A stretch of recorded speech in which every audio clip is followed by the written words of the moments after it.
একটা টেবিলে হয়তো শুধু একটা বোতল থাকবে, ওটা কোশ্চেন হবে ট্রান্সফার। আর কোয়ান্টিটিটা দেখে নেবেন সবসময়, কোয়েশ্চেন আগে দেখবেন কত এমএল ট্রান্সফার করতে বলতে হয়, 4 ml 5 ml 6 ml কোনটা, কোয়েশ্চেন অনেকগুলো আছে। একইভাবে ডাইলুশনের কোয়েশ্চেন অনেকগুলো আছে, 1 to 4 1 to 5 1 to 6। আগে কোয়েশ্চেনে দেখবেন যে আপনাকে কোনটা করতে বলছে, দেখে তারপরে কাজ শুরু করবেন। তাহলে ডাইলুশনের জন্য যে সেটআপটা থাকবে, ট্রান্সফারের জন্য সেম সেটআপ, জাস্ট একটা বোতল কম থাকবে, শুধু একটা কালার সলিউশন থাকবে। ট্রান্সফারটা আমাদের শুধু কালার সলিউশন ট্রান্সফার করতে হবে। আর যদি ডাইলুশন থাকে তাহলে সেক্ষেত্রে এরকম দুইটা বোতল। আমি ডাইলুশন দিয়ে শুরু করি। ডাইলুশনে এসে প্রথমেই আমাদের সবগুলো কোয়েশ্চেন 1 দিয়ে শুরু, 1 to 4 5 6 যেটাই হোক শুরু হচ্ছে সব 1 দিয়ে, 2 দিয়ে কোনো কোয়েশ্চেন আপনাকে দেওয়া হবে না। কাজে এটা মুখস্থ রাখবেন, এসেই প্রথমে 1 ml কালার। ডাইলুশনে প্রথমে তো কোয়েশ্চেন দেখবেন, এখানে সব হচ্ছে 1 থেকে 2 সেকেন্ড, তারপরে কাজ শুরু করবে এটা দিয়ে 1 ml। আর এখানে পিপিটিং এর দরকার নেই। আচ্ছা টিস্যু রাখতে বলছি কেন? এই পিপিটিং করতে আসলে আপনাদের সবার টিস্যু লাগবে, কারণ পিপেট সব একটাই দেওয়া হবে, মুছে মুছে কাজ করতে হবে, সবার পকেটে টিস্যু লাগবে। আর এখানে এসে আপনাদের প্রথমে 1 ml সাকশন করার দরকার নেই, কারণ আমরা যখন পিপেটে তুলবো দেখেন পরিস্থিতির ভিতরে আছে, আপনি তোলার সময় যদি এইভাবে তুলেন আপনারা সাকশনটা 1 ml কিন্তু করা লাগবে। হ্যাঁ, আচ্ছা ধরার নিয়মটা আমি যেভাবে করছি আপনারা কিন্তু ঠিক এইভাবে ধরবেন। আপনার ভিডিও জুম করে আপনারা দেখেন পড়ার সময় আপনারা অনেকেই এরকম করেন, বা অনেকে এরকম পারে যান, কিন্তু জুম করে কি হবে? রং প্রসেস, এগুলো ফার্স্ট কাট নেগেটিভ মার্ক। আপনারা কিছু করবেন না, দেখাচ্ছে প্রথমে পিকেটের সাথে যেটা আসবে এটা থেকে আপনারা সাকশন শুরু করবেন, এটাকে ফেলে তারপর আবার করবেন, সময় চলে যাবে।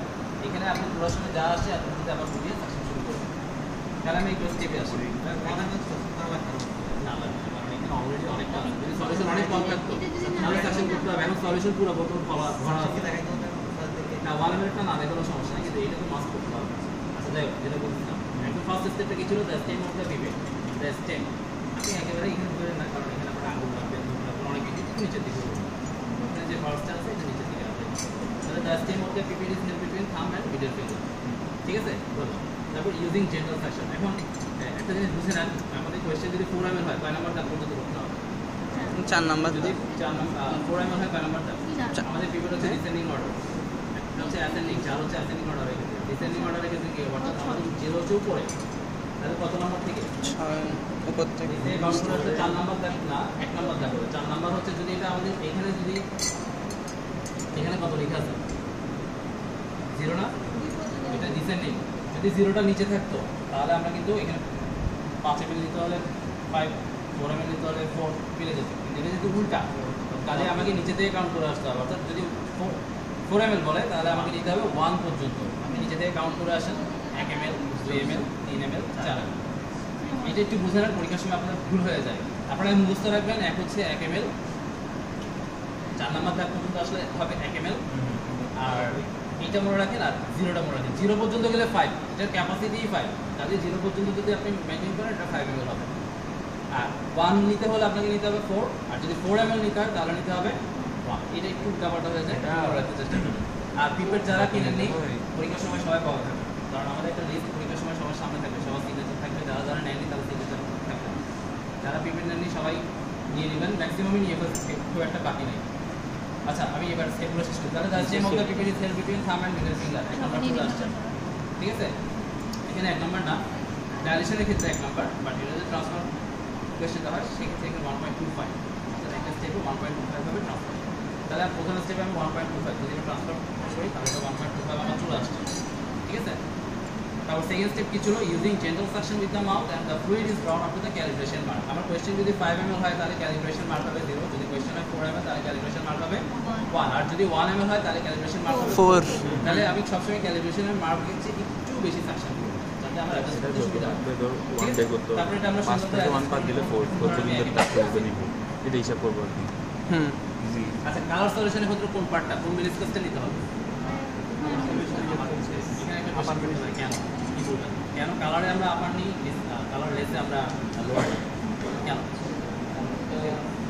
সহজ আনসার এটা, আপনাদের সম্ভবত কামাল স্যার এটা বলার কথা বলছে সম্ভবত। হ্যাঁ বলছিল, কি বলছে মনে আছে? কারণ আমি আমারটা বলি, যদি কামাল স্যারের সাথে মিলে বলবেন, না মিলে বলার দরকার নেই, স্যারটা বলতে হবে।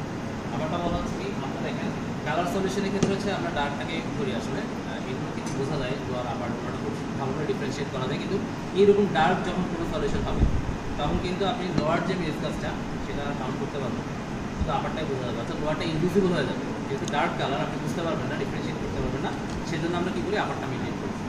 এটা যে কোনো কালারের ক্ষেত্রে প্রযোজ্য, সেটা লাইট হোক বা ডার্ক হোক। মূলত এই ফর্মুলাটা বা রুলটা হচ্ছে ডার্কের জন্য। এখন যেহেতু এটাও কালার, কাজে আমরা সবগুলোতে সেম ফর্মুলাটা বা রুলটা মেনটেন করি। আদারের জন্য আপার মেনিসকাস, ওয়াটারের জন্য ডিস্টিল ওয়াটারের জন্য লোয়ার Lower মেনিসকাস। এটা আমাদের জানাই তো স্যার কি বলছে, তাহলে আমি স্যারটাই বলছি। আচ্ছা এখানে তাহলে কোশ্চেন স্যার কি করাই গেল এটা শুনি না।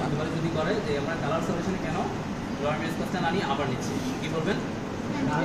লোয়ারটা ডার্ক কালার সলিউশনের লোয়ার পার্টটা ইনভিজিবল। ডার্ক কালার সলিউশনের লোয়ারটা ইনভিজিবল। আচ্ছা এরপর আমরা সাপোজ সলিউশনটা নিয়ে নিলাম, লোয়ার পার্টটাও সাপোজ মেইনটেইন করলাম।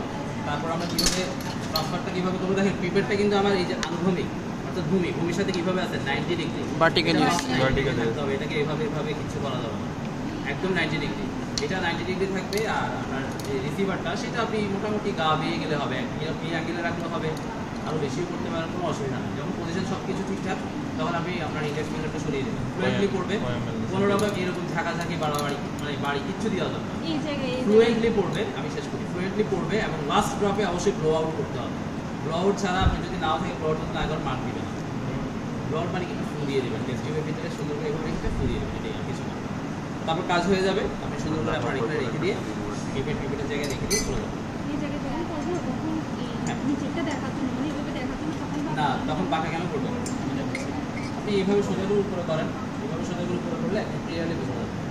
আর পিপেটিং করার আগে আপনারা প্রথমে পিপেটটা কীভাবে কাউন্ট করতে আপনার সুবিধা হয় সেই সাইডটা আগে আপনি একটু বুঝে নেবেন। আপনারা এইভাবে অনেকে ধরেন ওটা, তারপরে করার পরে এবার এভাবে করার অনেক সময় চলে যায়। প্রথমে যখন করতে আসবেন প্রথমে আপনার মার্কটা যেদিকে আছে সেই দিকটা আপনার সামনের দিকে নিয়ে নেবেন, নিয়ে তারপরে সুন্দর করে করবেন, অ্যাডজাস্ট করে নেবেন আস্তে আস্তে।